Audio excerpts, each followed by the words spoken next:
ईद के दिन सुबह मिठाई बनाने के लिए माँ फातिमा रदी अल्लाह अन्हा बहुत ही मसरूफ थी। आटा गूंथने और दीगर तैयारियों में लगी हुई थी क्योंकि सुबह ही सारे काम पूरे करने थे। दूसरी तरफ 8-10 साल के मासूम से दो भाई अपना खेल छोड़कर माँ के पास आ गए। उनके मासूम लहजे में एक सवाल था, अम्मा तुम्हें याद नहीं, आज ईद है, जरा बाहर आकर देखो तो सही।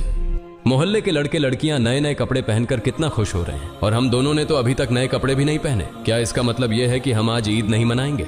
थोड़ी देर बाद वे फिर कहने लगे, अम्मा जल्दी से हमारे नए कपड़े पहना दो, हम भी उनके साथ खेलते खेलते ईदगाह जाना चाहते हैं। जब अब्बू आएंगे तो उन्हें हमारे साथ भेज देना, हम उनके साथ वापस लौट आएंगे। माँ ने बच्चों के सिर पर मोहब्बत भरा हाथ फेरा, उनके माथे को चूमा और बोली, अभी ईदगाह जाने में काफी वक्त है बेटा, तुम लोग बाहर जाकर थोड़ा घूम फिर आओ, फिर मैं तुम्हें नए कपड़े पहना दूंगी। हो सकता है तब तक तुम्हारे अब्बू भी आ जाएं, शायद वह तुम्हारे लिए नए कपड़े लेकर आएं, तब मैं तुम्हें नए कपड़े पहना दूंगी और तुम अपने अब्बू के साथ ईदगाह चले जाना। अब जाओ बेटा, बाहर जाकर थोड़ा खेलो, इस बीच मैं अपने काम निपटा लूं। दोनों भाई बोले, जी अम्मा। फिर छोटा भाई अचानक सवाल करने लगा, अम्मा क्या अब्बू हमारे लिए नए कपड़े लेने गए हैं? माँ ने दोनों बच्चों को अपने गले से लगा लिया, उनके माथे पर प्यार से चूमा और अपने दिल के आंसू पोंछते हुए हंसकर कहा, हाँ बेटा तुम्हारे लिए नए कपड़े आएंगे, तुम्हें जरूर पहनाऊंगी, अब तुम लोग बाहर जाकर खेलो, सब ठीक हो जाएगा। माँ ने अपने रब पर यकीन करके अपने बच्चों को दिलासा दिया। दोनों भाई खुशी खुशी बाहर चले गए। माँ ने अपने आंचल से आंसू पोंछे और मजबूरी में अपने काम में दोबारा मशगूल हो गई। कुछ देर बाद दोनों भाई फिर रोते हुए घर लौट आए। उन्होंने कहा, अम्मा वे लोग हमें अपने नए कपड़े दिखाकर चिढ़ा रहे हैं। वे कहते हैं, देखो तुम्हारे पास हमारे जैसे नए कपड़े नहीं हैं, अगर होते तो तुम इन्हें जरूर पहनते। वे कहते हैं कि हमारे अब्बू कैसे हैं जो ईद के दिन भी हमारे लिए नए कपड़े नहीं लाए। वे हमें ईदगाह चलने को कह रहे हैं और बोल रहे हैं जल्दी से नए कपड़े पहनकर आओ, अगर आना है। वे खजूर के पेड़ के नीचे खड़े हैं और तब तक हमारा इंतजार करेंगे जब तक हम नए कपड़े पहनकर उनके साथ न चले। अम्मा अब्बू अभी तक क्यों नहीं आए? अम्मी हमें जल्दी से नए कपड़े पहना दो ताकि हम आपके साथ ईदगाह जा सकें। मासूम बच्चों की इस गुजारिश को सुनकर अम्मी अपने जज्बातों पर काबू नहीं रख सकी। आंसू रोकना उनके लिए बड़ा मुश्किल हो गया, लेकिन बच्चे अम्मी को मजबूती से गले लगाकर खामोशी से उनकी ओर देख रहे थे। सब्र खो चुकी अम्मी अपने बच्चों को अपने सीने से लगाकर सिसक सिसक कर रोने लगी। कुछ ही पल में खुद को संभालते हुए अम्मी ने आंसू पोंछे और चेहरे पर जबरन एक हल्की मुस्कान लाते हुए बोली, अभी ईदगाह जाने का वक्त नहीं हुआ है। बेटा तुम लोग इतनी जल्दी क्यों कर रहे हो? नमाज के लिए अभी काफी वक्त है। इस दौरान बाहर जाकर थोड़ा घूम फिर आओ और देखो तुम्हारे अब्बू कहाँ हैं, उन्हें ढूंढ कर ले आओ। तब तक मैं अपना बाकी काम निपटा लेती हूँ, थोड़ा सा ही काम बचा है। अगर तुम्हारे अब्बू नए कपड़े लाते हैं तो मैं तुम्हें बहुत खूबसूरती से तैयार कर दूंगी, फिर तुम मिठाई खाकर अपने अब्बू के साथ ईदगाह जाओगे, ठीक है? दोनों भाइयों ने कहा, जी अम्मी। अम्मी ने अपने दिल को मजबूत करते हुए बच्चों को तसल्ली दी, लेकिन जैसे ही उन्होंने बच्चों के मासूम चेहरों की तरफ देखा, उनकी आंखों में आंसुओं का सैलाब उमड़ पड़ा। बच्चों को अपनी हालत का अंदाजा न हो, इस डर से अम्मी एक कमरे से दूसरे कमरे में जाती रहीं। इधर दोनों मासूम भाई परेशान होकर अम्मी अम्मी कहते हुए अम्मी के पास आए। उन्होंने कहा, अम्मी हम अब्बू को ढूंढने जा रहे हैं। अम्मी ने रूंधे गले से कहा, हाँ जाओ। उनकी आवाज में छुपा दर्द बच्चे समझ नहीं सके। बड़े भाई ने अफसोस जताते हुए कहा, अब्बू कहाँ होंगे? छोटे भाई ने बड़े भाई से पूछा, अब्बू कहाँ गए? बड़े भाई ने जवाब दिया, पता नहीं, चलो इधर उधर ढूंढते हैं। छोटे भाई के कंधे पर हाथ रखते हुए दोनों भाई अब्बू की तलाश में निकल पड़े। इधर अम्मी अपने दिल का दर्द कम करने का कोई रास्ता नहीं पा रही थी। उनकी बेचैनी और बढ़ गई। वह सोचने लगी, मैं अपने मासूम बच्चों को कैसे बताऊं कि आज उन्हें नए कपड़े पहनाने की सामर्थ्य हमारे पास नहीं है, फिर भी उन्हें कैसे तसल्ली दूं? और आज तो ईद का दिन है, वे मेरी बात क्यों मानेंगे? या अल्लाह तुम्हारे अलावा कोई सहारा नहीं। ईद के लिए जो मिठाई बनाई है वह भी कई दिनों तक थोड़ा थोड़ा गेहूं बचाकर तैयार की है, उसी से हलवा और रोटी बनाई है, लेकिन नए कपड़े कहां से लाऊं? या अल्लाह ये बोझ क्यों डाल दिया इस अम्मी के सिर पर? तुम तो सबकी हालत जानते हो, मैं इन मासूम बच्चों को कैसे समझाऊं? या अल्लाह तुम रहमदिल और सर्वशक्तिमान हो, झूठ बोलना गुनाह है, यह जानते हुए भी मैं अपने बच्चों को झूठे दिलासे और उम्मीद देकर बहला रही हूँ, लेकिन अब मैं क्या करूँ ये तो बता दो। हे अल्लाह तुम मुझे रास्ता दिखाओ, तुम मेरे गरीब पति की हालत जानते हो, तुम गरीबों के हालात से वाकिफ हो, हे रहमान हे रहीम। यह कहते कहते माँ रसोई में चली गईं और जोर जोर से चक्की चलाने लगी। चक्की के घुर्र घुर्र की आवाज के साथ उनके दिल का दर्द भी बाहर आने लगा। आंसू पोंछते हुए भले ही मिठाई बनाने का काम तेजी से चल रहा था, लेकिन जैसे ही यह काम पूरा होने को आया, एक और मुश्किल सामने खड़ी हो गई। तभी अम्मा अम्मा कहते हुए दो मासूम बच्चे हांफते हांफते माँ के पास आकर खड़े हो गए। माँ ने कहा, बोलो बेटा क्या बात है? माँ ने अपनी इच्छाओं और आराम को हमेशा पति की गरीबी को देखकर दबा कर रखा था। वह थोड़े में ही खुश रहती थी, लेकिन आज मासूम बच्चों की की छोटी सी ख्वाहिश ने उनके धैर्य को तोड़ दिया। उन्होंने खुद को संभालते हुए बच्चों को गोद में उठा लिया, मुस्कुराने की कोशिश की, उनके माथे पर चुंबन किया और कहा, बोलो बेटा क्या कहना है। दोनों बच्चों ने हाथों से अपनी आंखें मसलना शुरू कर दिया। यह देखकर छोटे भाई ने भी बड़े भाई की नकल कर ली। माँ ने कहा, देखो बेटा, तुम्हारे अब्बा सही समय पर आ जाएंगे। मैं देखो यहाँ तुम्हारे लिए मिठाई बना रही हूँ, तुम मिठाई खाकर ईदगाह जाना, थोड़ा सब्र करो, बस थोड़ी ही देर और। उन्होंने बच्चों को सीने से लगा लिया, उन्हें प्यार से समझाया और कहा, थोड़ा इंतजार करो बेटा, मिठाई अभी तैयार हो जाएगी। छोटे भाई ने आंखें मसलते हुए अचानक पूछा, लेकिन हमारे नए कपड़े अम्मा। यह सुनते ही माँ चौंक गई, जल्दी से बोली, अरे बेटा ऐसा करते हैं, तुम लोग जाकर पहले नहाओ, अभी तक नहाए भी नहीं हो। दोनों भाइयों ने एक साथ कहा, नहीं अम्मा अभी तक नहीं नहाए। माँ के लिए मासूम बच्चों से छल करना बहुत दर्दनाक था। उनका दिल अंदर ही अंदर जल रहा था, लेकिन उन्होंने हंसते हुए कहा, बेटा बिना नहाए क्या कोई ईदगाह जाता है, जाओ जल्दी से नहाओ, फिर सब तैयार हो जाएगा। दोनों भाइयों ने कहा, ठीक है अम्मा, हम अभी जाकर नहा लेते हैं, आप सब कुछ तैयार रखना, हम जल्दी से आ जाते हैं। दोनों खुशी खुशी नाचते हुए बाहर निकल गए। माँ ने दुआ की, जाओ बेटा, अल्लाह हाफिज।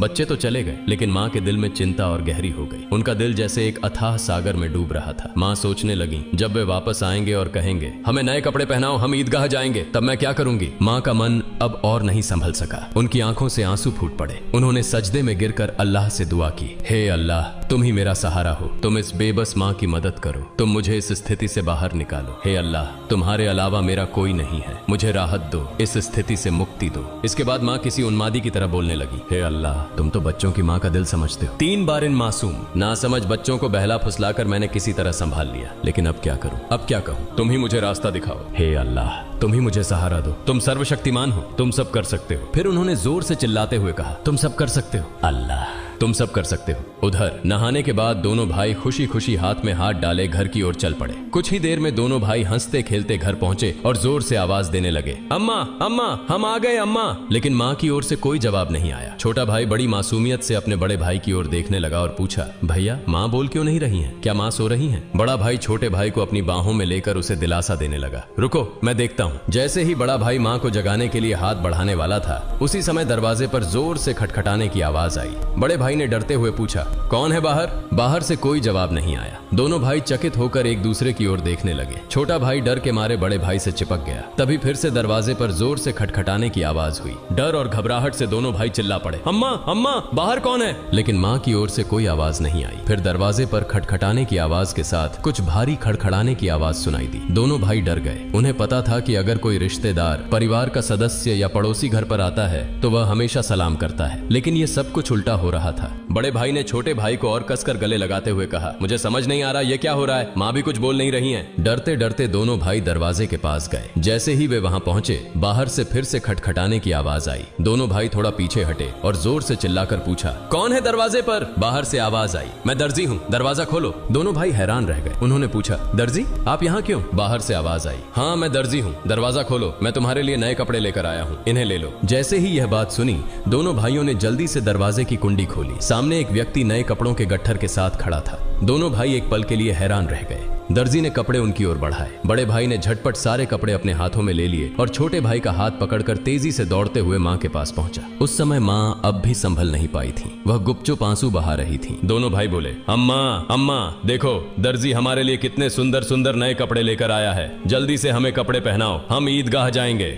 बड़े भाई की बात सुनते ही छोटा भाई भी चहकते हुए बोला, हाँ अम्मा जल्दी करो, अगर देर हो गई तो हमें नमाज का समय नहीं मिलेगा। माँ यह सुनकर हैरान रह गई। कुछ पल के लिए बच्चों की ओर देखा और उन्हें गले लगाकर फूट फूट कर रोने लगी। इसके तुरंत बाद उन्होंने बच्चों को छोड़ दिया और सीधे सजदे में गिर गई। उन्होंने कहा, है अल्लाह, तुम्हारी महानता को कौन समझ सकता है। उन्हें तुरंत समझ में आ गया कि जो व्यक्ति नए कपड़े लेकर दर्जी बनकर आया था वह वास्तव में दर्जी नहीं था, निश्चित ही वह अल्लाह के भेजे हुए फरिश्तों में से एक था। माँ सजदे से उठी और जल्दी से बच्चों से बोली, जाओ बेटा जाओ, उसे मेरा सलाम कह देना और कहना कि वह आज हमारे घर से विदा हो जाए। लेकिन बच्चों को यह बात याद ही नहीं रही। दोनों भाई नए कपड़े पाकर इतने खुश थे कि उनकी खुशी का ठिकाना नहीं रहा। माँ ने बच्चों को देख उनके सिर और पीठ पर हाथ फेरकर उन्हें गोद में लेकर प्यार किया और माथे पर चूमा। फिर हल्के से डांटते हुए कहा, बेटा क्या तुम अभी तक नहीं गए? दर्जी साहब को क्या लगेगा। वे सोचेंगे कि इस घर के लोग कितने बदतमीज हैं। मेहमान बाहर दरवाजे पर खड़ा है और तुम यहाँ मस्ती कर रहे हो। तुमने उसे भूल ही गए। यह तो बहुत बड़ा गलत व्यवहार है। तुरंत जाओ, उसे मेरा सलाम पहुंचाओ और कहना कि वह आज हमारे मेहमान बने। जाओ बेटा, उन्हें बैठक में आराम से बैठने के लिए कहो। बिना देरी किए दोनों भाई दरवाजे की ओर भागे, लेकिन तब तक दर्जी घोड़े पर सवार होकर घर से बहुत दूर निकल चुका था। दोनों भाई जोर से चिल्लाने लगे, दर्जी साहब, ओ दर्जी साहब, अम्मा ने आपको सलाम कहा है, जल्दी वापस आइए। आज आप हमारे घर दावत पर आइए, हम बैठक का दरवाजा खोल रहे हैं। लेकिन दूर से हवा के साथ जवाब आया, अपनी अम्मा और अब्बा को मेरा सलाम देना, किसी और समय मिलने आऊंगा, अस्सलामु अलैकुम। दोनों भाई दौड़ते हुए माँ के पास आए और सब कुछ बता दिया। बोले, दर्जी साहब ने तुम्हें और अब्बा को सलाम कहा है, वह घोड़े पर सवार होकर उस तरफ जा रहे हैं, जल्दी आओ। माँ, उन्हें देखोगी ना? जल्दी करो और खिड़की से देख लो। जल्दी आओ। माँ, अगर देर करोगी तो उन्हें फिर नहीं देख पाओगी। दर्जी साहब कितने खूबसूरत लगते हैं, आओ ना। माँ ने बच्चों की बात सुनकर खिड़की के पास आकर खड़ी हुई और बाहर की ओर देखा। उन्होंने देखा एक तेजस्वी पुरुष नजर आया। वह आकाश की ओर उड़ते जा रहे थे और उनके शरीर की चमक चारों ओर फैली हुई थी। उनकी रोशनी सूर्य की किरणों को भी फीका कर रही थी। मां तन्मय होकर यह सब देख रही थी। अचानक वह पुरुष घोड़े सहित कहीं अदृश्य हो गए। उन्हें अब और नहीं देखा जा सकता था। इतने में दोनों भाई जोर से चिल्लाकर बोले, अम्मा, अम्मा देखो, वो रहे अब्बा, दूर से आ रहे हैं। वह मां ने बच्चों को लेकर अंदर कमरे में ले गईं और उनके शरीर पर नए कपड़े पहनाने लगी। उसकी आंखों से खुशी के आंसू बह रहे थे। दोनों भाइयों ने हैरानी से पूछा, अम्मा, अम्मा, तुम क्यों रो रही हो? मां ने कहा, बेटा मैं क्यों रो रही हूँ, यह तुम अभी नहीं समझोगे। तुम्हारी उम्र अभी इतनी नहीं हुई है, लेकिन आज से यह बात याद रखना, एक पल के लिए भी अल्लाह ताला को भूलना मत। अल्लाह को हमेशा याद रखना। जो हमेशा अल्लाह को याद रखता है वह कभी भी मुसीबत में नहीं पड़ेगा। अगर तुम इस छोटी सी बात को हमेशा अपने दिल में बसा लोगे और जिंदगी भर अल्लाह को नहीं भूलोगे तो देखोगे कि अल्लाह हमेशा तुम्हारी मदद करेगा। वायदे वह कभी तुम्हें कठिनाइयों में नहीं डालेगा। माँ अपने बच्चों को यही नसीहत दे रही थी और साथ ही उन्हें नए कपड़े पहना रही थी। जब बच्चों को सजाने का काम पूरा हो गया तो मां ने सुरमे का डिब्बा लाकर छोटे बेटे की आंखों में सुरमा लगाया। बड़े बेटे की आंखों में सुरमा लगाते ही दरवाजे के बाहर से आवाज आई, अस्सलामु अलैकुम या फातिमा तुज जहरा। अंदर से हजरत फातिमा रजी अल्लाह ताला अन्हा ने जवाब दिया, वालेकुम अस्सलाम या अली करीमुल्लाह। छोटा बेटा दौड़कर बाहर गया और चिल्लाने लगा, अब्बा आ गए, अब्बा आ गए। बड़ा बेटा बाहर जाने ही वाला था, लेकिन मां ने उसे रोक लिया क्योंकि उसकी आंखों में सुरमा लगाना बाकी था। मां थोड़ी गुस्से में बोली, बैठो बैठो, पहले सुरमा लग जाने दो। इस बीच छोटा भाई अपने अब्बा का हाथ पकड़कर अंदर ले आया। तब तक बड़े भाई की आंखों में सुरमा लगाया जा चुका था। दोनों बेटों को देखकर अब्बा हैरान हो गए और बोले, यह क्या, इतने सुंदर कपड़े, ये कहां से आए? फिर दोनों भाइयों ने अपनी माँ और अब्बा को गले लगाकर खुशी जताई। हजरत फातिमा रजी अल्लाह ताला अन्हा ने बच्चों की आवाज शांत कराते हुए हजरत अली रजी अल्लाह ताला अन्हु को सारी घटना सुनाई। हजरत अली रजी अल्लाह ताला अन्हु जैसे ही यह बात सुनी सजदे में गिर गए और बोले, हे अल्लाह, तुम्हारे लिए कुछ भी असंभव नहीं है। तुम महान हो, असीम हो, तुम दयालु और सर्वशक्तिमान हो। सजदे से उठकर उन्होंने हजरत फातिमा रजी अल्लाह ताला अन्हा से कहा, जो दर्जी बनकर बच्चों के लिए कपड़े लाए, क्या तुम उन्हें पहचानती हो? क्या तुमने जान लिया कि वह कौन थे? हजरत फातिमा रजी अल्लाह ताला अन्हा ने कहा, नहीं, लेकिन इतना निश्चित है कि वह अल्लाह के किसी भेजे हुए फरिश्ते थे, इसमें कोई शक नहीं। हालांकि यह मेरी अपनी धारणा है। हजरत अली रजी अल्लाह ताला अन्हु ने कहा, हाँ, तुमने सही कहा, यह अल्लाह की महिमा है। वह हजरत जिब्राइल अलैहिस्सलाम थे। हजरत फातिमा रजी अल्लाह ताला अन्हा की जुबान से अचानक जोर से निकला, अल्लाहु अकबर। यह कहते हुए वह भी सजदे में गिर गईं। उन्हें देखकर हजरत हसन और हजरत हुसैन रजी अल्लाह ताला अन्हुमा भी अपनी माँ के पास गए और उनका हुबहू अनुसरण करते हुए सजदे में गिर गए। प्रिय दर्शकों, आशा है कि आपको यह वीडियो पसंद आया होगा। अगर अच्छा लगा हो तो इसे लाइक और शेयर करें ताकि अन्य मुस्लिम भाई बहन भी इसे जान सकें। और इस तरह की और वीडियो पाने के लिए हमारे चैनल को सब्सक्राइब करें। अस्सलामु अलैकुम।